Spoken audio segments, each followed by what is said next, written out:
Hey, it's Julia Chiou, and today the Bible story that we'll be discussing is that from Luke 7, and that is Jesus healing the son of the widow of Nain. And here's the context of the story. Jesus is traveling in northern Israel. He goes to Nain, which is in the Galilee region, kind of by where he's from. And he enters the city, and this is what it says, starting in verse 11. And it came to pass the day after that he went into a city called Nain, and many of his disciples went with him, and much people. So if we're imagining this scene in our mind's eye, I want us to see crowds of people. There are crowds with Jesus as he approaches the city. Now when he came nigh to the gate of the city, behold, there was a dead man carried out, the only son of his mother, and she was a widow, and much people of the city was with her. Now, again, I want us to see crowds of people. There are crowds with Jesus and crowds with this woman as she's coming out in this funeral procession. And I also want us to pause and take a moment to think about the condition of this woman. She's a widow, so she's lost her husband, and now her only son has passed away as well.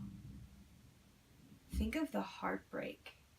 Can you feel that? Think of the economic, the social, not to mention the emotional and spiritual destitution of this woman at this moment. I'm going to reveal my cards a little bit here in making this Lord of the Rings reference, but I always think of the King of Rohan who says, no parent should have to bury their son.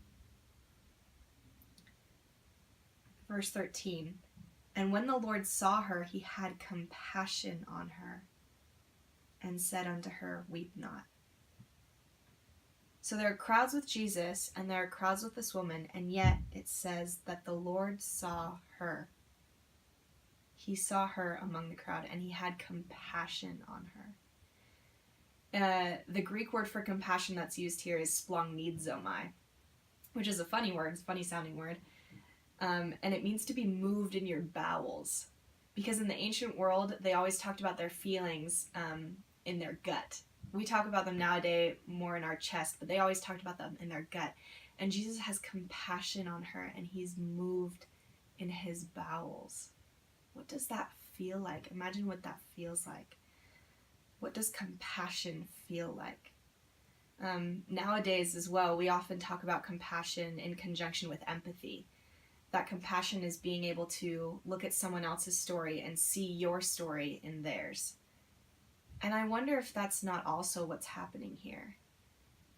I wonder if when he looks at this woman whose son has just passed away, if he doesn't see his own mother, if he's not thinking about the time when she will watch him pass away.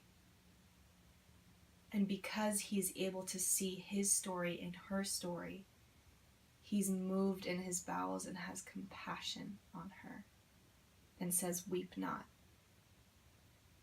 And he came and touched the bier, and the bier is the thing that they were carrying the boy out on. And they that bare him stood still, and he said, young man, I say unto thee, arise. And he that was dead sat up, and began to speak, and he delivered him to his mother.